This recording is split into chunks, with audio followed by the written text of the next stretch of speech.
An entire village accepting Islam.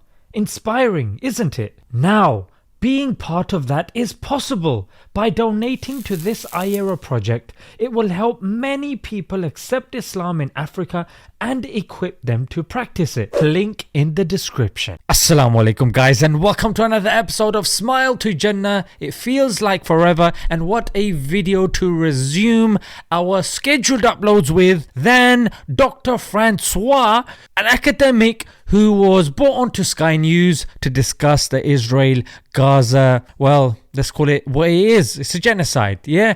And boy, what you're about to see is school in session. Hundreds of billions of dollars has been put at risk because the Houthis have held this area in the Red Sea at ransom. What? Sorry, so just let me get this straight, Yalda. So we are bombing the poorest, one of the poorest countries in the world that has been under a humanitarian blockade. Shame on you. And we are bombing them because a couple of guys in dinghies in support for the Palestinians who are having a genocide committed against them.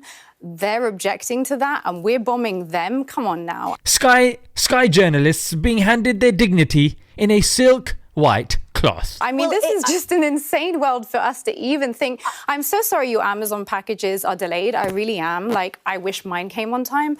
But, you know, genocide, guys, genocide. Yeah! The ceasefire now and then the positive branding. If you want to stop the Houthis doing what they're doing, then call a Do you ceasefire genuinely believe right that now. the Houthis would stop doing what they're doing? They have literally said that that's why they're doing what they're doing. They have not previously blocked those routes for any other reason except this one. So yes, I do. The desperation of these guys and the transparency of their hypocrisy is reaching comic levels. You know what I mean? They are trying to blame anyone and anything other than Israel. Do you think people will not realize that we can see who is pulling the strings? So what I really liked about this was how satirically and how comically she was able to just reveal their absurdity. You are taking a completely secondary and peripheral issue and ignoring the root and the primary nature of the argument, which is Israel committing a genocide. The Sky journalists here just feel to me like they are chimps in suits. That's all it is.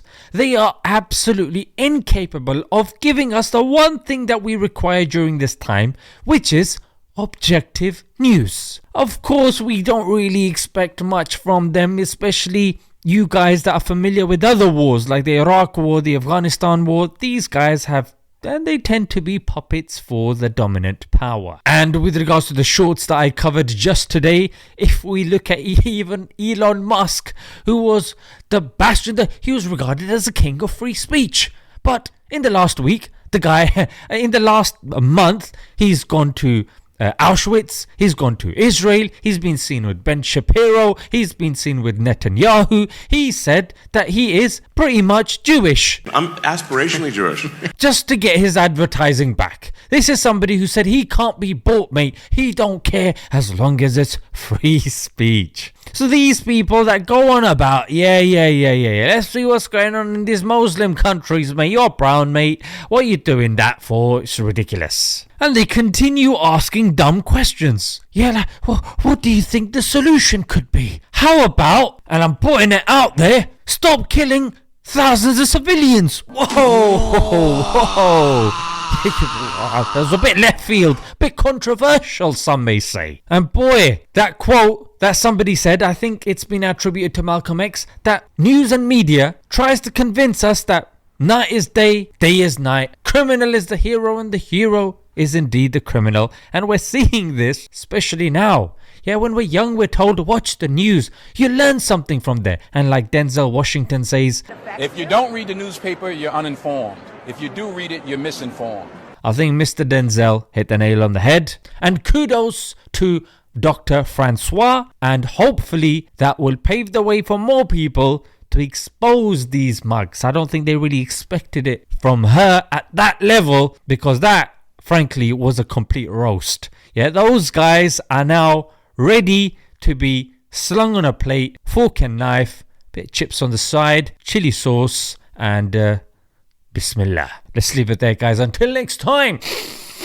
Assalamu alaikum.